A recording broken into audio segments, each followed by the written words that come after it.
Hello everyone, today I'm going to show you how to pause Instagram Reels. So let's get started. So here we are in Instagram, and now from here what we're going to do to pause their Instagram Reels is first you need to go into your Instagram account, make sure you're logged in, and then from here we're going to go into the Reel section. So we're going to click here at the bottom.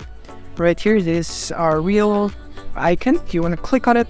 And then from here, you want to find the reel that you want to pause on. So for example, it would be this one maybe. So let's say we want to pause this reel. All you have to do basically is not tap it once, because it would just unmute or mute it. All you have to do is just hold your finger on your screen or tap hold it. As you can see right here, you can just do it like this as the video is paused. And when I lift my thumb or my finger, it would automatically start playing again. And that's basically how you can do it when you're in Instagram. That's how you pause it. So thank you for watching.